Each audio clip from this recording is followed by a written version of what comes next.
Okay, let's start again.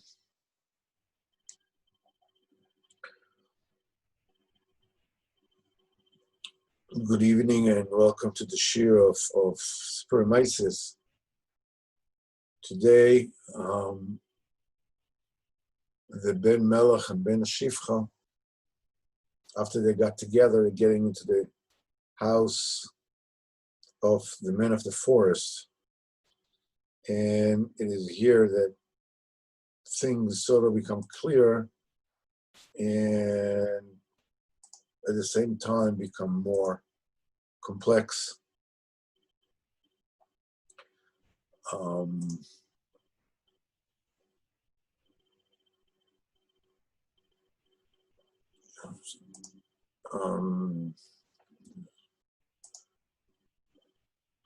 Somebody's trying to come in. Hold on.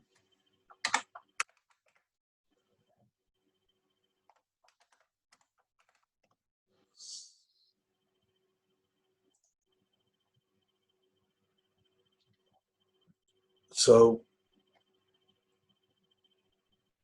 what happens is that the son, the men of the horse begged the real Ben Melech for bread because he found, the Ben Melech found a sack of bread. And this in and on itself is a dover that bears thinking, it bears understanding. Rabbeinu says that when someone takes upon himself a responsibility to feed and to take care, he gets malchus. In other words, he gets authority. Because all the shefa for all the oilimus comes through the spheres of malchus. So what is fascinating over here is the fact that it's not only that when a person gets, takes the responsibility, that he gets malchus.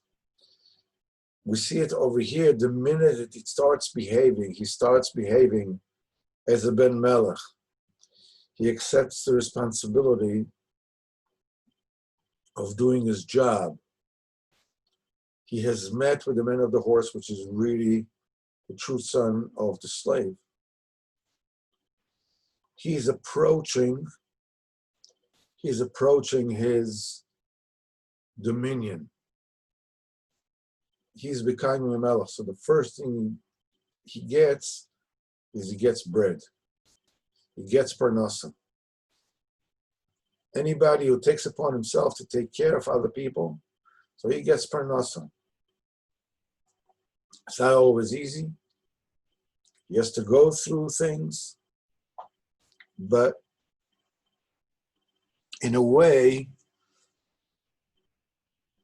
when you know that you have to feed your household, you have to feed your family, you have to feed whoever it is that you have to feed,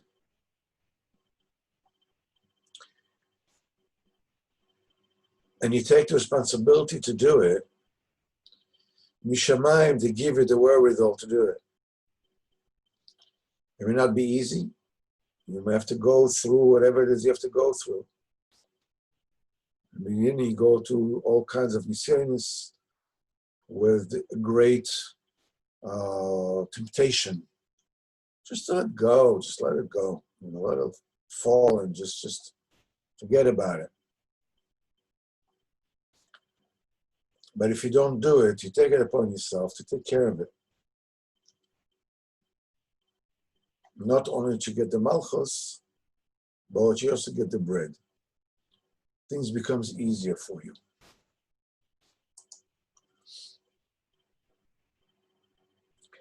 What happens is, it says the owner of the horse becomes a slave. And they said it came to a place where there were snakes and scorpions, and became very, very much afraid. And we said that when a person approaches the Kedusha, the derech is that Mishamayim, they start throwing hurdles, start putting hurdles in front of him. Because as long as a person is not interested in Avodas Hashem, the Samach Mem is not interested in him. Yeah, okay, I put him in a sack, or whatever it is. Give a little temptation, a little this, a little that. Something maybe even just like, go ahead, have a little Torah. Just live your life. Don't bother with the tzaddik. Don't bother with the Avodas Hashem. You're fine. No trouble.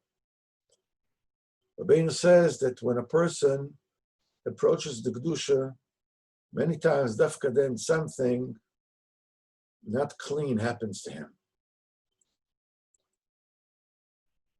It's because when a person is Messiah to Avodas Hashem, then the dinim from above that are being Messiah on him.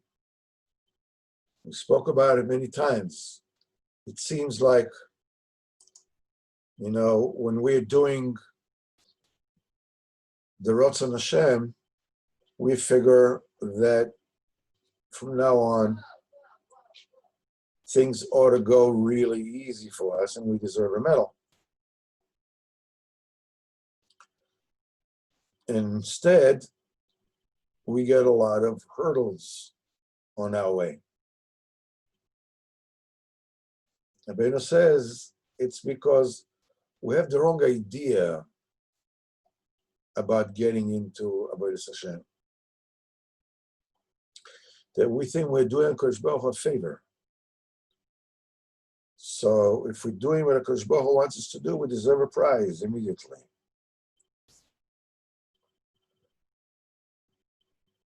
And instead, what we get are hurdles. So this is what he says when they went after Adam Hayah and they came to a place of snakes and scorpions, they became very much afraid. A place of snakes and scorpions, a place of tumah. All of a sudden, thoughts, immoral thoughts, memories, different kind of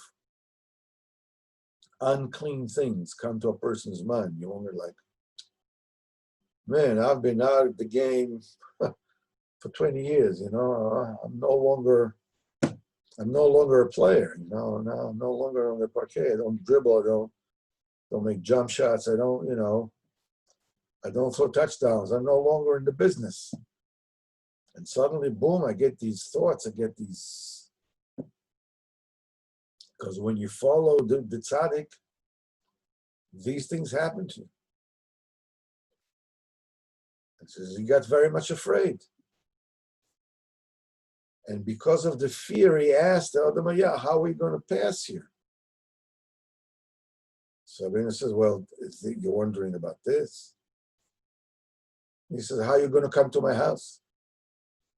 In other words, when a person is standing, he's facing the obstacles that are standing on his way. There can be obstacles of parnasa, could be obstacles of thoughts, whatever, whatever manias a person might have. When you come close to the tzaddik, how are we going to get to Uman? How are we going to go do this? How are we going to do that? The answer is just, tzaddik says, this is what you want. How are you going to come to my house? And he shows him the house is all the way in the air. How are you going to come into my house? The house of the tzaddik, the realm of the tzaddik, when you speak to people that are busy with this world, and they find out that you are into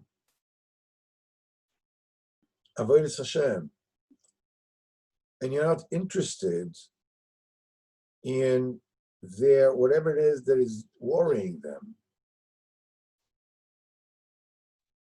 you look to them as if you live in a bubble, as if you're not realistic. You don't live in reality.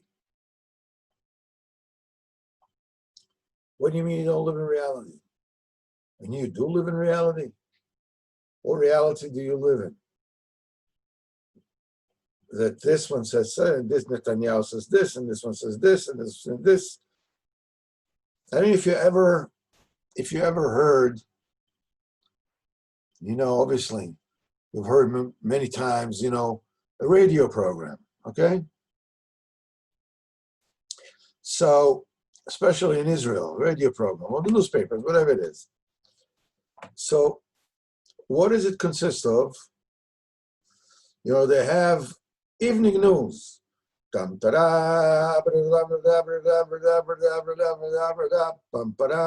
Every evening news, okay. And then they're very, very serious. Now you're going to hear about things that really matter. What really matters? That they caught somebody in embezzlement. That really matters. Then chas v'chalila, there were accidents. That really matters. And then in other words, they come a whole catalog of what's wrong. This is wrong, and this is wrong, and this is wrong, and this is wrong. They never tell you what is right, because that's not news. It's supposed to be right. So this is wrong, and this is wrong, and this is wrong, and this is wrong. Okay, now we're going to do, this is called being in the real world. You're not in the bubble, okay? Who is guilty? Who is behind it? Okay? So what they do is they go and they ask somebody from the opposition, And now, surprise of all surprises, totally unexpected. I mean, man, you could push me down with a feather. When suddenly, unexpectedly, this guy from the opposition says, who is at fault? The guy from the government. Who do you think he's going to say is at fault? Then they ask the guy from the government, then everything is okay, he's not at fault. You didn't know they're going to say that? Why are you interviewing them, Bachlal? And this is called being with it, being realistic, living in the world. It's a shtuyot. Then you said, it doesn't matter to me. Whatever it is, they tell me, listen, you're supposed to wear a mask, you wear a mask. They say you go out, you don't go out, you don't go out, you don't go out, and that's it. And more is not interesting. You're supposed to get inoculated, you're supposed to go to this, you're supposed to get a checkup. By the way, the shir today is Leila Nishmas. My mother, last shalom, today was her yotzeit, Sonia Basichel Meir. And Bezat Hashem, that should have serious service. I'm supposed to go to some checkup in the hospital tomorrow. So Bezat Hashem should have serious service, and Bezat Hashem, everything is okay. So he says the fear is, how are we going to pass here? How are we going to get over these dangers? And these dangers are dimyonis. These dangers are dimyonis. Because I see the world the way that I see it, so I think that there's no other way of looking at the world except the way I see it. People hearing news, okay? They're hearing maybe 0.00001% of everything is happening in the world. And most of it is fake news. And this makes up their world. So they're living in reality. But the thing is that we are approaching the Kedusha from there, from this subjective bilbul of what Rabbeinu calls a chale atmuris. This entire story is predicated on this reality, which is called a chale atmuris. It's the holes of exchanges. As the prophet says, woe to those who call the good bad and the bad good. They're switching it. So the minute you call something which is good bad, and you're telling the person you're being bad, and he looks at you like you fell off the wall. No, what's wrong with you? Everybody's doing good. Everybody means to do good, unless he's a sociopath or a psychopath, in which case he doesn't have any conscience at all. But anybody means to do good to what he figures to be good, he or she figures to be good. The only problem is that the chalat muros, the holes of exchange, the realms of exchange, exchanged you good for bad and bad for good. It's called a chalat muros because it's the space that a person lives in. This is my reality. My reality is totally subjective. It's the way I look at it from my own eyes. And over there, it exchanges, it calls the prince a slave and the slave a prince. And it works with us as well. It works with us as well. And Baruch Hashem, we have Rabbeinu to explain to us one step at a time, through Teres Lekutim Aran, through Sichas Aran. And Sipurey Maasios is already working on a subliminal level, like a pill. It works on the inside in order to correct, to switch the phase that you will call the right, the good, good, and the bad, bad.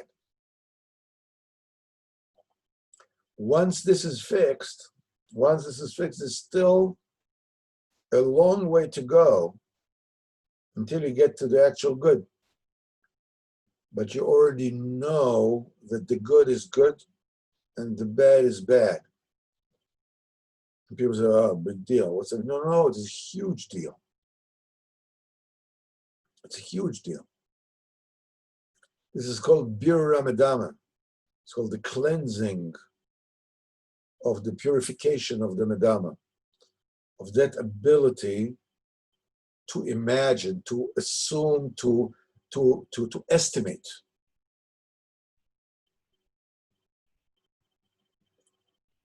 So because of the fear, he asked him how the first, how are we going to pass? He says, that's a wonder. How are you going to come to my house? Because the house of the tzaddik, for the world, it looks like it's hanging in midair. You're being totally unrealistic. You're living in a bubble. You don't live in this world. He says, and they went with the men of the forest, and he passed them all in peace and brought them into his house, and he fed them, and he gave them food. And he went away. The derech is that when you get to the tzaddik, you come to the house of the tzaddik, you manage to go over all the confusions. You get food, you get drink. The next thing, the tzaddik goes away. The tzaddik disappears. You're on your own. And he says, which is the men of the animals. By the way, almost nothing symbolizes the switching of a Chalot Muris more than the fact that a man is supposed to lead the beast. A man is supposed to ride a horse. Here the Ben Melech was led by the beast. And as we're going to find out now, the real son of the slave was led by his horse, which is a Chalot Muris. And he was Mishamash Mavdo, he used the slave, whatever he needs. The Chora La'eved Ma'od, and the slave was very upset. For what? Al Shanimkem La'eved B'shil Shah Chos Yatzarich Lechem Lechol V'ata Yesh Lema Lechol. For 1 hour he needed bread to eat, and now they have what to eat. V'rag B'shil Shah Chas Ya'eved Olam. For now 1 hour he's going to be a slave forever. This is a stunning sentence. Rabbeinu says in Sichas Aran that there are people that for a little pleasure, 15 minutes, just 15 minutes, they're throwing away this world and the next one.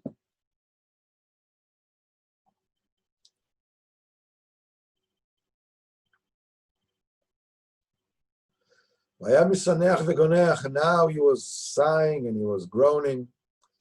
How did it happen to me? I should become a slave. The truth is that he really is a slave. The Shaloi, in other words, the real prince, asks you, what greatness did you have that you are sighing that you came to this state, this station? He told him how he was a melech, he was a king, and people were, talking that, that it was exchanged. Now Rabbeinu explains it because that man of the horse is really the son of the slave. And he chased away his friend. And once it came onto his mind that he didn't do good, and he regretted it. And he had great regrets on this thing that he did.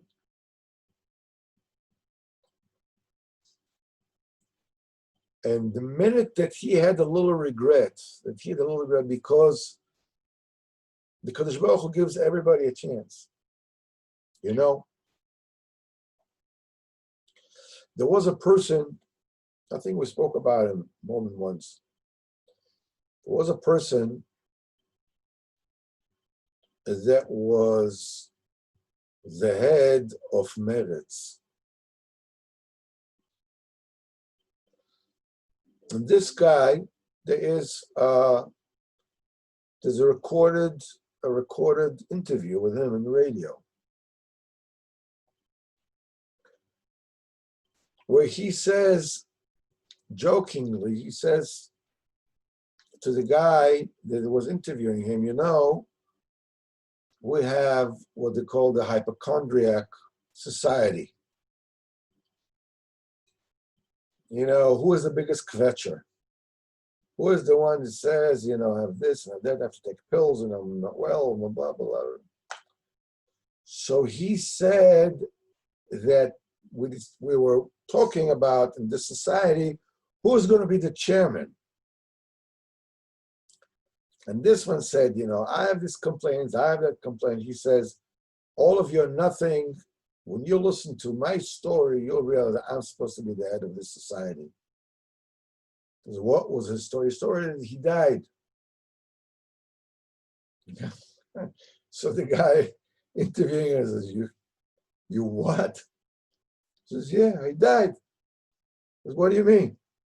He says he was in his car with his wife, and he died. And his wife took him to the hospital, and he saw everything. So his wife, and she's being to the hospital, and the doctors, and then he came back. Now this guy was the head of Meretz. Okay, he's the guy that claimed that the war against the religious and the Haredim is the war of the Bnei Ob, Bnei Choshech. You know, it's a war between the residents of light and the residents of darkness. It's a holy war. It's a jihad. The guy that interviewed him, you hear many stories, it's such an internet, so many stories, people that died and came back and what they saw, whatever it is. The guy that interviewed him, he said to him, this is unbelievable. So he says, what's the big deal? He says, if anybody else would have told me this story, I would have never believed it. From you, he says, I don't know what's a big deal. Says, you don't know what the big deal is? The interviewer, it was also a fry guy, it's also a secular guy. So you don't realize what the big deal is in with the story? The guy said, I don't understand. It wasn't a religious experience or anything. What do you mean religious or not religious? You have proof that the body is not a machine, that is simply turned off. You have tangible proof the neshama remains alive.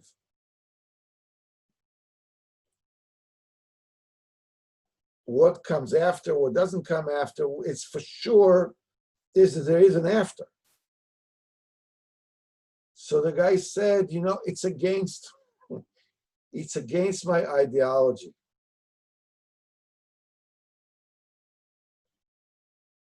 This is what they call being stupid with the capitals too. It's against my ideology. This is what they say, Rishaim on the edge of Gehenna don't do tshuva. No, he died since then. And this one, he had this charatas. But Pam Chalamlo, he had this dream that his tikkun was to throw at the mlucha and go to where his eyes will carry him. And he didn't want to do it, but his dreams confused him the very same way they did to the real prince. Until he decided to do it, and he went to where he went, and he came to where he came, and now he's going to be a slave. In this, the prince heard it all and kept quiet. And he said to himself, I'll see already how to behave with this one.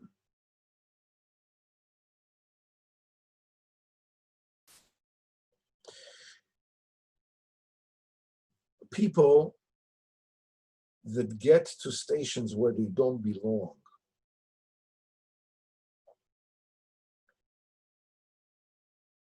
never stay there. It's one of those really amazing things.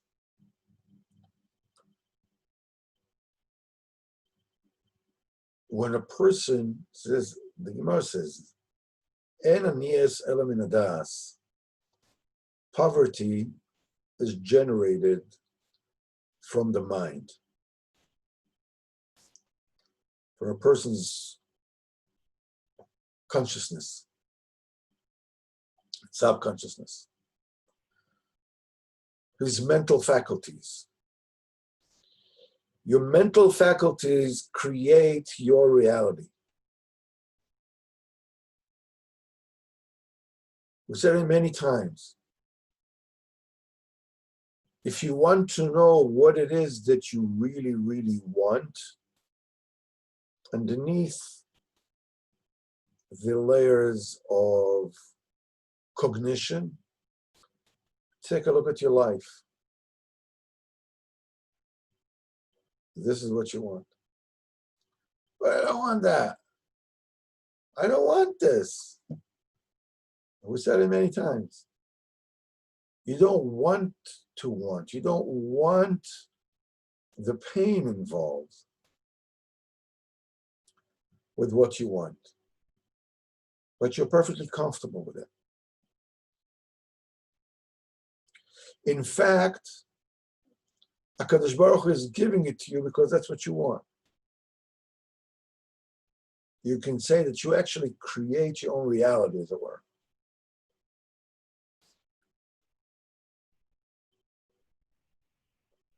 And when a person is being taken beyond his station, where he doesn't belong,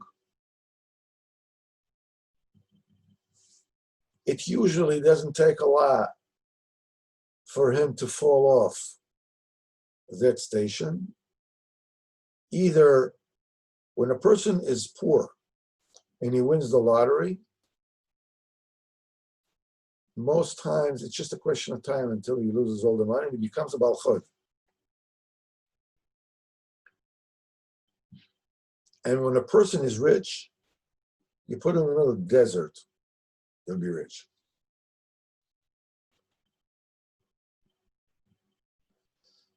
You can see that with people that are very, very popular. They can be artists, they can be musicians, they can be movie stars, that they go bonkers. They go totally bonkers. Because, I mean, they are talented and this and that, but suddenly they become gods, idols, literally idols. American Idol, whatever, they become idols. And they have to escape it. They have to escape it. Escape is either, you speak to them, you see the escape is that, the vodka and cocaine or whatever it is that they do. They can't accept it. They don't have what it takes. They cannot, because they don't feel they belong there, because they don't belong there. The slave, the son of the slave, ultimately got to the station that really belongs to him. He's supposed to be a slave. When the thing that happens to me bring me to the proper station in my life, many times it can involve inconvenience. It can involve pain, it can involve loss of income, it can involve all kinds of different things. But the fact remains that like water go from a high place to a low place, a person will get to the station that he truly believes in his heart of hearts that he belongs. By hook or by crook.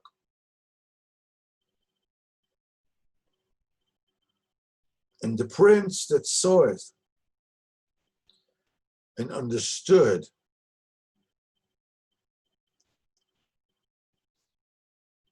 the body,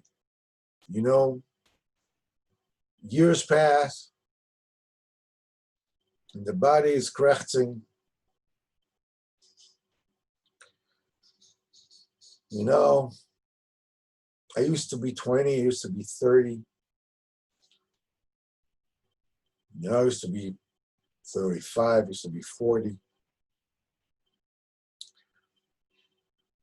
I could run up the stairs. I could jump. I could play basketball. I was good looking. I was agile. I was healthy. Look at me.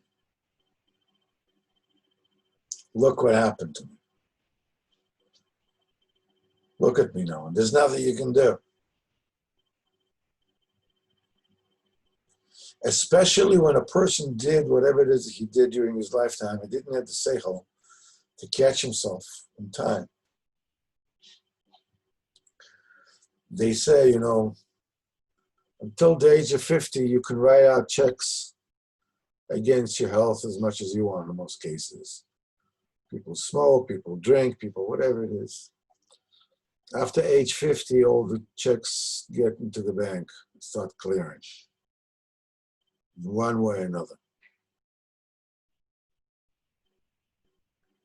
And the neshama that looks at the body, you see, the body is not what it used to be.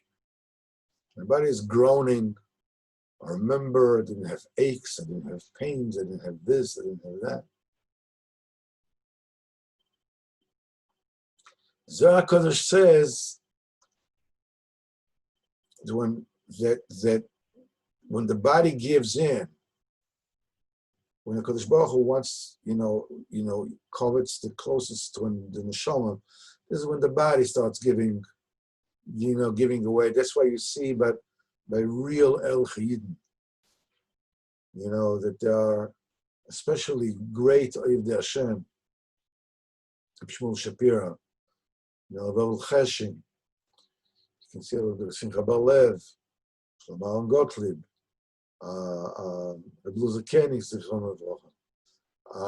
all of them, most of them, that they basically just went ahead with such single-mindedness that the body just gave away. All that remained is just the neshama was shining. And now they get to the house of the tzaddik, and the tzaddik leaves them away. But now they're already in. And let's see what it is that they see.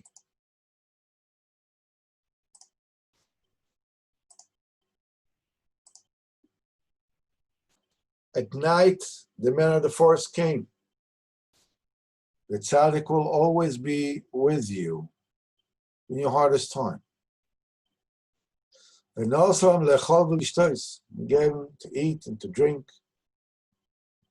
He gives you chayas, and they slept there.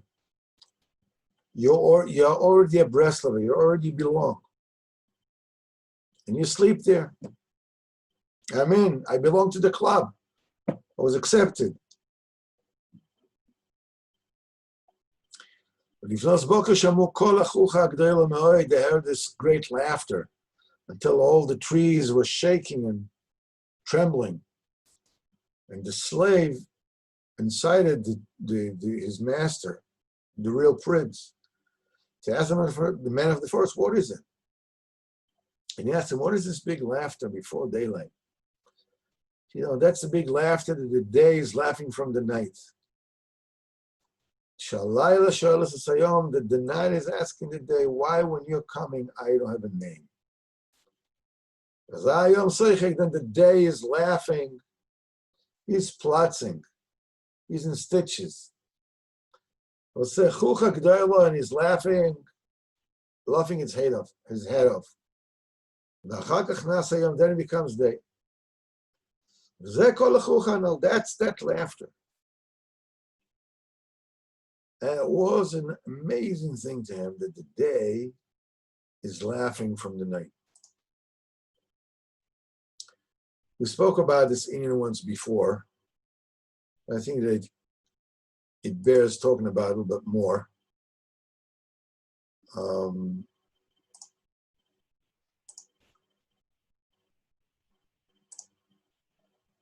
Being that we are sort of late into the shir.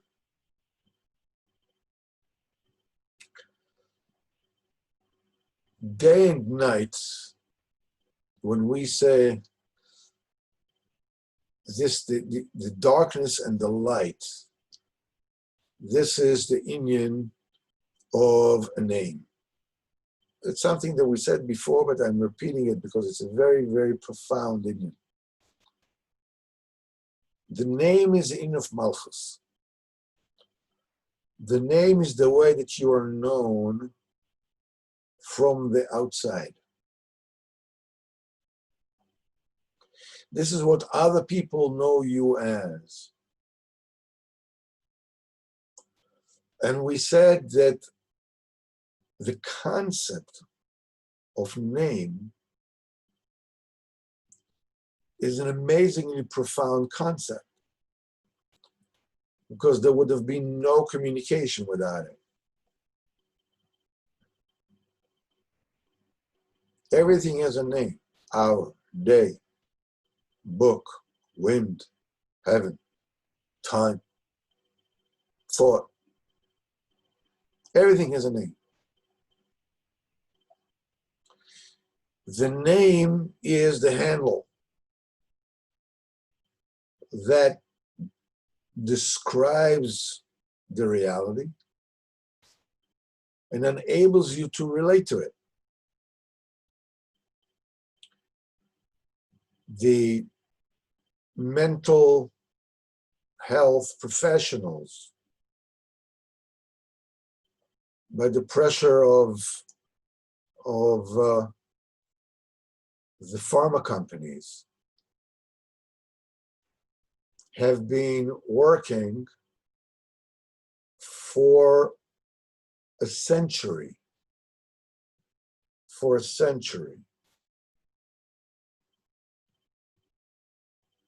to legalize heroin. In the late 19th century, there was a big problem of addiction, of cocaine and opium and all kinds of stuff like that. Huge addiction problem. So these things were banned. But the pharma industry never forgot that there's a pot of gold on the other side of the rainbow in opiate high. The pharma industry is determining the course of treatment. You have to understand, to come up with a new medicine with all the trials and the whole thing costs anywhere between $2 and $4 billion for the pill to actually reach the shelves in the market. And once you got a hit, basically you have a license to print money, literally. You know, about immense amount of money. They have been feeding universities, they've been feeding especially, you know, the mental health professionals. And steadily, they've been coming up with new names for new diseases.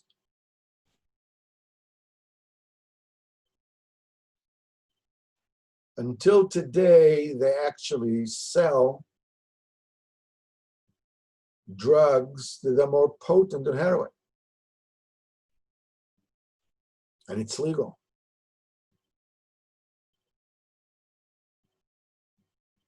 Oxycontin, fentanyl, whatever it is that they have there.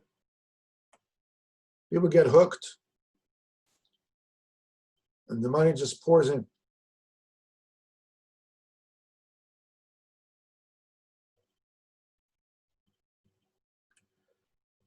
It's all in the name.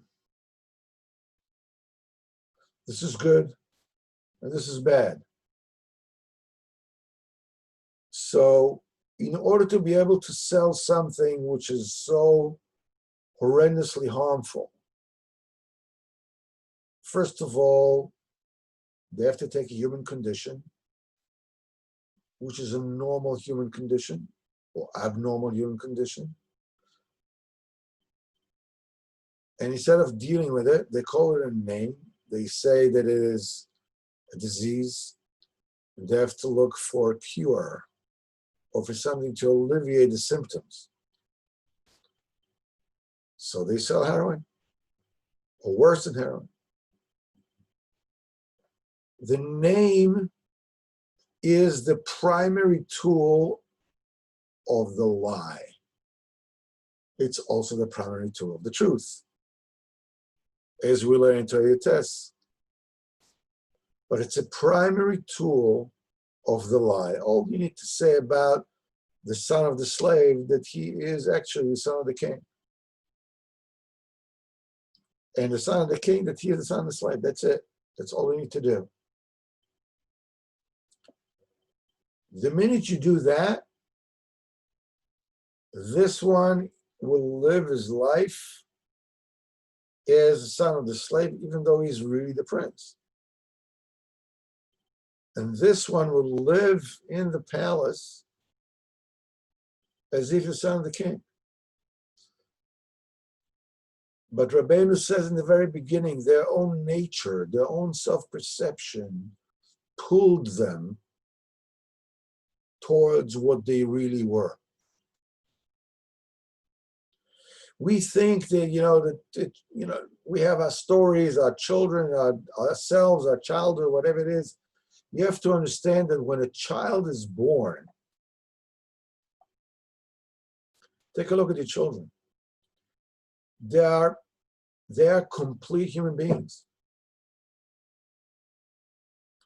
You just need to develop, but basically they're who they are. They're, as it were, they're a finished product. The only thing you need to do is just need to bum a cigarette from you. I mean, that's it. They're finished.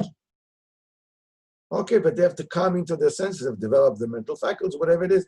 But a personality is a personality. This child is a winner. This child is a loser. Each one gravitates towards who he or she really is. The son of the slave has been gravitating towards becoming a slave, because this is where he needs to be.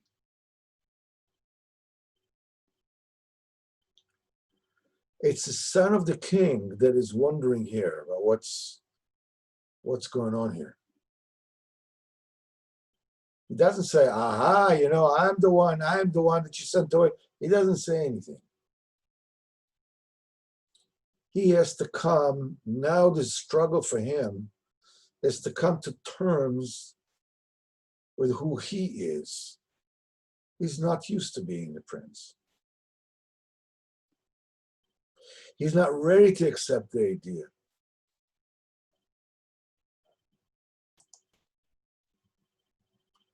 He's not ready to accept the idea. And the tzaddik tells them that the ambiguity that the name enables is signified by the existence of the moon, the night and the moon. The moon offers a partial illumination that enables you, if you have a healthy sense of koach hamedama, to be able to discern what you need to discern and see your way at the night.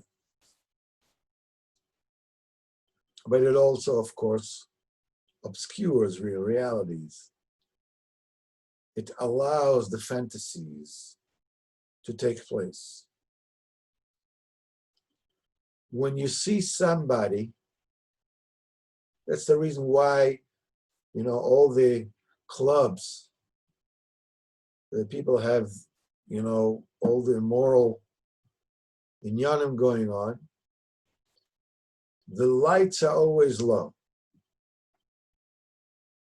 The lights are low because in full daylight you see who the person really is. But when the light is low and you take a little look, you only see a few details. The rest is in darkness. So what happens is that you complete the image of who that person is in your own mind, and with your imagination. And suddenly he or she becomes beautiful. Until you see them in broad daylight. And you say, I can't believe this. That's why the radio is a much more potent media than television, if you know how to handle it.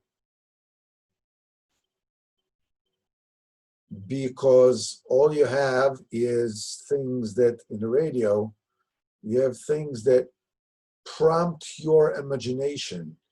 You are drawing the pictures in your mind. I saw it on the radio. You have to understand that the radio programs in the 30s and the 40s were far more incredible than the most, I don't know what, movies with CG and everything.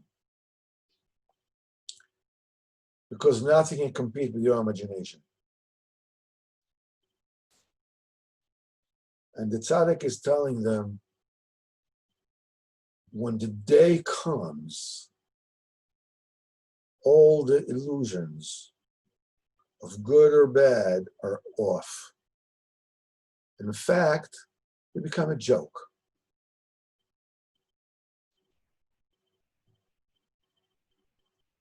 A person can run after money and in fame and fortune and stature and whatever it is. Then person is not well. So what are you going to do with all your money? What are you going to do with all your fame? What are you going to do with your stature?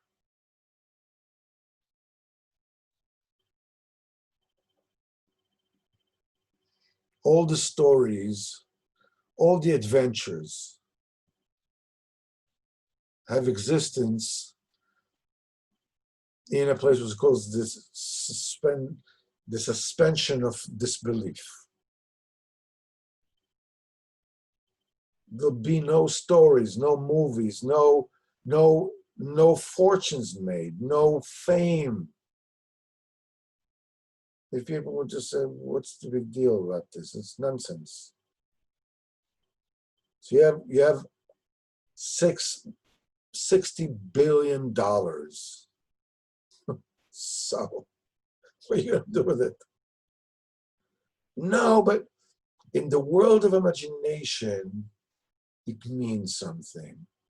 At night, when there is darkness and there's light and there's a name, there's a moon, there's just a little illumination of what the truth really is, but mostly it's dark, then you can be Mr. Big.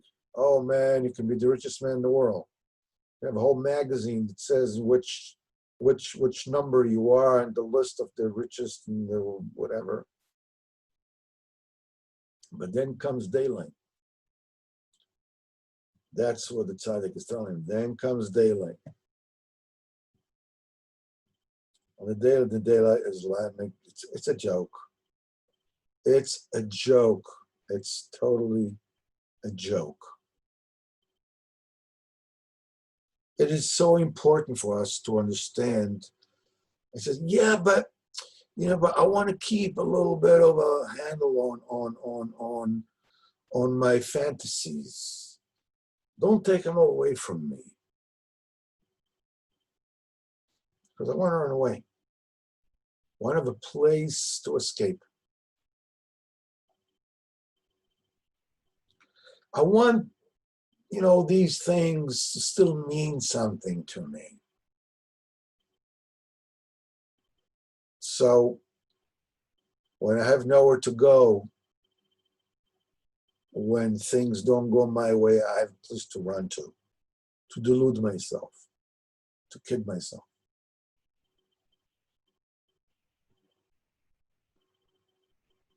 There's a huge laughter all over the world.